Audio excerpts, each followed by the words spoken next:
નમસ્કાર મિત્રો, સ્વાગત છે તમારું ઉમિયા ફૂડ ચેનલ ઉપર। આપણા ગુજરાતીઓના ફરસાણમાં એક કોમન વસ્તુ હોય છે જે છે ફૂલવડી। આજે આપણે ફૂલવડીની રેસીપી બનાવવા જઈ રહ્યા છીએ। એના માટે બે સેમ પ્રકોશન લીધું છે। અહીં સેમ માપનું મેં આ છે કકરો લોટ ચણાનો અને આ છે જે લીસો લોટ આવે છે, જે આપણે તૈયાર બેસન છે એ લીધું છે મેં અહીં। આ બંનેનું માપ સેમ રાખવાનું હોય છે। જો તમારી પાસે કકરો લોટ ન હોય તો તમે અંદર લીસા લોટની અંદર જ તમે 50 ગ્રામ જેટલો રવો પણ ઉમેરી શકો છો। આ બંને માપ છે એનું। હવે એક મિક્સરની જાર લઈશું, એમાં 2 ચમચી ખાંડ અને 1 ચમચી મેં લીંબુના ફૂલ લીધા છે, એને મિક્સ કરીશું। મરી, ધાણા અને વરિયાળી છે, વરિયાળી 1 ચમચી, ધાણા 1 ચમચી અને મરી થોડા લીધા છે, અડધી ચમચી જેટલા, એને પણ મિક્સ કરી દઈએ અને આને અધકચરું પીસી લેવાનું છે। એકદમ ભૂકો નથી કરી દેવાનું, એકદમ અધકચરું રાખવાનું છે। આ રીતે પીસાય છે એટલે એની ફ્લેવર એકદમ સ્મેલ બહુ સરસ આવે છે।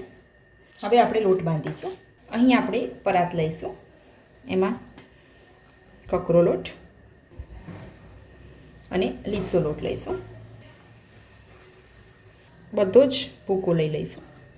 મસાલામાં આપણે મરચું, કેમ કે આ એકદમ ચટપટી હોય ફૂલવડી તો જ સરસ લાગે છે, 2 ચમચી મરચું, થોડી હળદર, સ્વાદ અનુસાર મીઠું લઈશું અને આશરે અડધા કપ જેટલું મોણ લેવાનું છે અહીં, કેમ કે એનું માપ છે। જો 3 કપ ચણાનો લોટ હોય તો સામે આપણે 1 કપ મોણ લેવાનું છે। તો અહીં મેં 2 વાવ લીધું છે, તો આપણે અડધાથી પોણા જેટલું એનું મોણ લઈશું। હવે મિક્સ કરી દઈશું।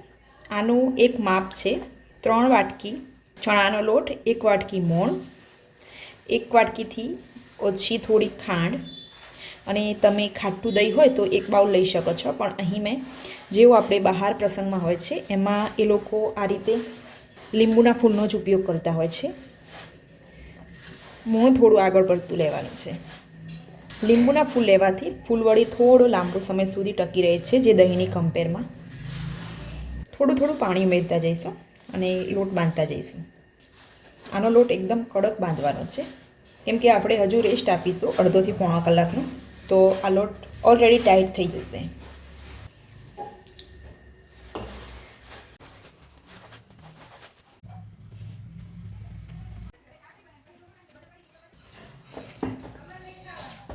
હવે ઉપર 1 ચમચી તલ ઉમેરીશું। આ રીતે તલ ઉમેરવાથી એકદમ બહાર એનું લુક આવે છે, બહારથી જ તલ દેખાય છે ફૂલવડીમાં। હવે બરાબર મસળી દઈશું।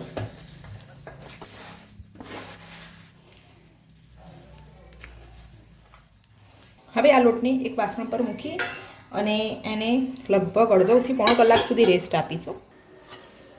લગભગ અડધાથી પોણો કલાક બાદ તમે જોઈ શકો છો લોટ એકદમ કડક થઈ ગયો છે। હવે આને ફૂલવડીની અંદરથી સોફ્ટ બનાવવા માટે મેં 1/4 ચમચી જેટલો ખાવાનો સોડા લીધો છે અને એને ડાયલ્યુટ કરીશું પાણીમાં। પાણીમાં ડાયલ્યુટ કરવાથી એક રસ એની અંદર ભળી જાય છે।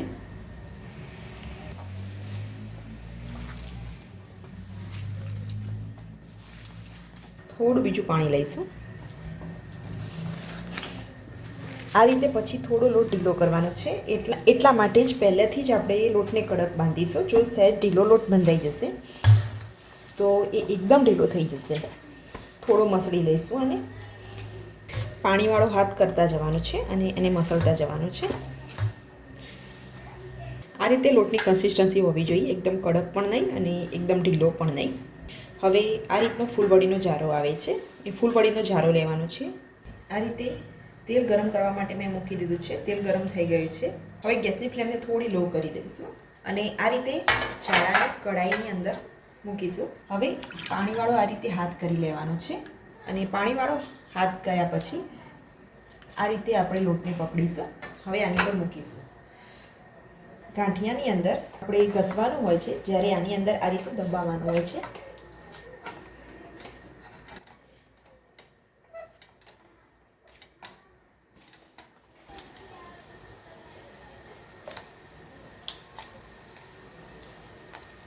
હવે ગેસની ફ્લેમને થોડી મીડિયમ ટુ હાઈ કરી દઈશું અને આને લાલ કલર ના થાય ત્યાં સુધી આપણે એને શેકી લઈશું। એનો કલર ચેન્જ થાય ત્યાં સુધી આપણે તળી લઈશું। આ રીતનો કલર આવે એટલે આપણે હવે એને નિતારીને લઈ લઈશું અને ગેસની ફ્લેમને એકદમ સ્લો કરી દઈશું। સેમ ફરીથી એ જ પ્રોસેસથી હાથ પાણીથી ભીનો કરીશું, ઉપર જારો મૂકીશું અને હાથ વડે દબાવીશું.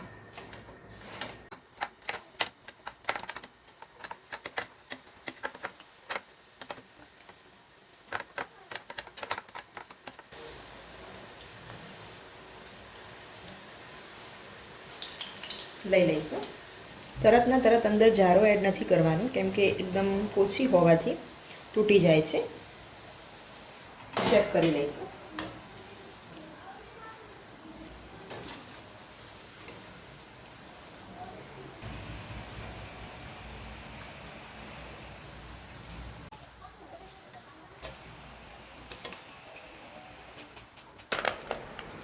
તૈયાર છે મિત્રો સરસ મજાની એવી ફૂલવડી, જે આપણું ગુજરાતી ફરસાણ છે અને ખાવામાં એકદમ ચટપટું અને સ્વાદિષ્ટ લાગે છે.